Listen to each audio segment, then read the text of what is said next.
Desde el siglo antepasado hemos escuchado historia de vandalismo de familia poderosa dentro de la mafia.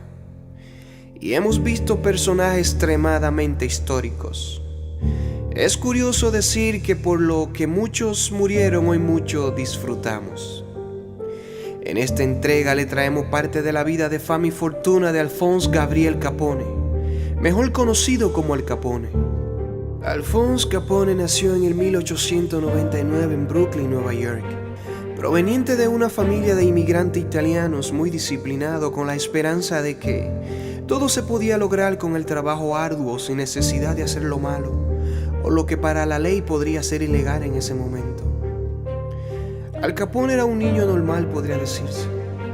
Su niñez y adolescencia estaban marcados por el respeto y carácter fuerte de su padre, el señor Gabriel Capone. Luego de su padre muerto y sin nadie que le hiciera frente a lo que hacía y fuerza a lo que no debía, Al Capone inició su camino a delinquir a la edad de 14 años en Brooklyn. Inmediatamente abandonaría sus estudios al ser castigado por las ausencias y haber golpeado a su maestra. Inició a trabajar de dependiente en confitería, luego de mozo para todos en una bolera y finalmente en una fábrica de cartón cerca de un billar donde Capone solía jugar con su padre. El futuro gángster llegó a ser el campeón del barrio en esa época. Conoció al gángster calabrés, mejor conocido como Johnny Torrio, 17 años mayor que él. El gángster planteaba la solución fácil a sus oponentes, y si estos se le negaban, pues sencillamente lo asesinaba. El joven Al Capone aprendió de él hasta convertirse en su mentor y en su mano derecha. Johnny Torrio introdujo al joven Capone en bandas juveniles como The Junior 40, Fines Points Jr. y los famosos Fines Points Gang, la banda juvenil más peligrosa de aquellos tiempos, cuyo negocio era dar paliza por encargo, y si era cuestión de asesinato, pues costaba $100. Inicia la carrera criminal de Al Capone, donde aprendió a usar los puños y pistola. Tiempo después se convirtió en el guardaespaldas del mafioso Frankie Gill y Antonio, conocido como Tony el Malo o Torelli, quien encomendaba a Al Capone tareas como extorsionar a propietarios de diferentes negocios para que se le diera 1% de los beneficios obtenidos. Mientras Al Capone trabajaba como camarero y guardaespaldas a la vez en el club del citado mafioso siciliano Frankie Gill, resulta que una noche Capone se emborrachó e insultó a una de las chicas que trabajaba allí, provocando una pelea entre él y el hermano de la chica, Frank Galuccio, quien con una navaja marcó 3 veces el rostro del gángster. De ahí nació el famoso apodo de Scarface, que significa cara cortada, provocando una cicatriz desde la oreja al mentón del lado izquierdo del rostro del Capone.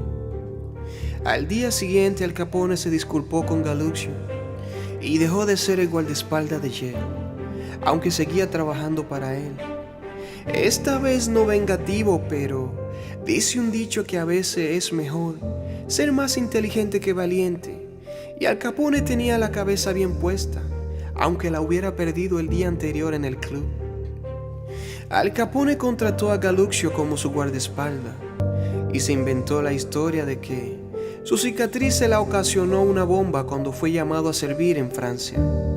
Y qué mejor que tener a quien ocasionó dicha cicatriz para corroborar tu coartada. Como le dije, la cabeza bien puesta. La verdad es que nunca fue llamado a servir, solamente en las guerras de la mafia, y cuidó de que cuando lo fotografiasen fuera por el lado derecho. Una vez Johnny Torrio decide retirarse, en vez de ser Frankie Gill, que era el próximo a recibir y a encabezar la mafia, Torrio le pasa todos los negocios a Al Capone. Una vez en Chicago, Al Capone comienza a liderar todas las organizaciones de la familia. Con la banda más criminal de los Estados Unidos en sus manos, comenzaron las amenazas, la extorsión, la prostitución y la venta de alcohol ilegal, con la que mantenía más del 80% de los clubes, cafetería y hotel en su lista, ya que le suplía gran parte a estos negocios, generando más de 8 millones de forma directa e indirectamente unos 12 millones mensuales, con casi 700 maleantes, matones y pistoleros de forma directa y unos 1000 a los que podía recurrir como aliado contratado de forma eventual, convirtiéndose en el rey de las mafias de esa época. Según Jay Guzik, quien llevaba la finanza de Al Capone, en su libro The Record se verificó parte de los negocios del gángster, con la que constaba de cervecería, destilería, tabernas clandestinas, almacenes, flota de barcos, hipódromos, burdel, entre otros. Al Capone recibía la suma de 17.8 millones mensuales. Se estima que la fortuna de Al Capone ascendía a unos 100 millones de dólares, equivalente a unos 75 millones de dólares al día de hoy. El 30 de diciembre de 1918, Capone se casó con una dependienta, la irlandesa May Josephine Coughlin, la que más tarde daría a luz a su único hijo, el 4 de diciembre, llamado Albert Francis Capone. La pareja vivió en Brooklyn durante unos años. Desde el 1919 hasta el 1924 estuvieron en Nueva York, manejando el negocio desde ahí. Luego se trasladaron a Edmeyville y Long Island para estar más cerca de Rum Row, ya que el gángster tenía una de sus mansiones en esa área y decía que lo clandestino le funcionaba mucho mejor de esa parte. El gángster, con una sonrisa sarcástica y un cigarro cohiba de talismán de edición limitada, según la etiqueta de la caja. En el 1927 el gobierno federal permite que persigan a Al Capone, orden que vino de los altos mandos, ya que el gángster tenía su negocio bien tapado, pues, aunque fuera perseguido por el mejor agente de la agencia de prohibición, Eliot Ness, no había podido dar con el gángster. Fue donde Eliot pensó y formó la banda anticorrupción más letal, llamado Los Intocables.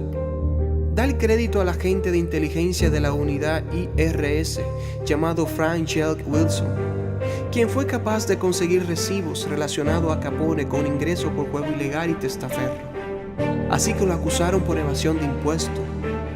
El abogado Edward Jake O'Keefe, que le servía de asesor en los negocios a Capone, actuó como agente encubierto y ayudó a descifrar la contabilidad de Capone y averiguó que el jurado que había de dictar la sentencia sobre Capone había sido sobornado, por lo que el juez del proceso Wilkinson ordenó reemplazarlo por otro en mitad del juicio. Sin embargo, Al Capone logró vengarse a la larga. El proceso de acusación se llevó a cabo en el 1931. Al Capone fue declarado culpable el 17 de octubre en 5 de los 23 cargos y sentenciado a 11 años en una prisión federal. Al principio fue enviado a una prisión de Atlanta en el 1932. Sin embargo, el gángster aún era capaz de controlar la mayoría de sus negocios desde ese centro y se ordenó su traslado a la prisión de la isla de Alcatraz en agosto del 1934. Aquí Capone era vigilado estrictamente y tenía prohibido cualquier contacto con el exterior. Al revocarse a la ley seca y con su líder bajo confinamiento, el imperio del Capone pronto comenzó a debilitarse. Su coche acorazado y de cristal blindado fue incautado y pasó a servir de protección al presidente Franklin D. Roosevelt. A mediados de los años 30, estando en Alcatraz, era uno de los reclusos más famosos de la cárcel y se entretenía tocando el banjo, pero comenzó a mostrar signos de demencia, probablemente a causa de una sífilis sin tratar.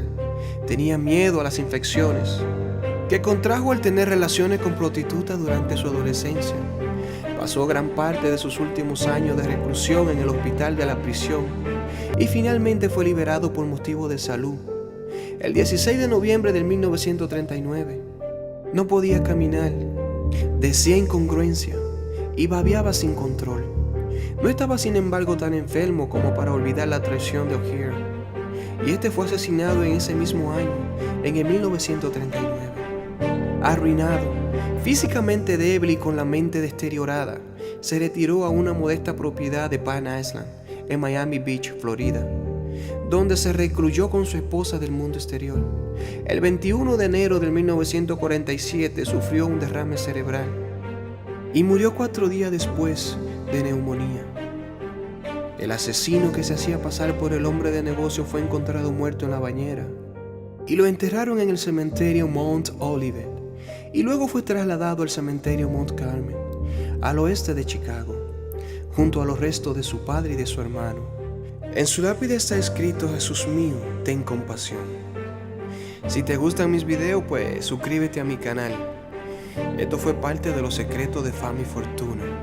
Dale me gusta y nos vemos en la próxima.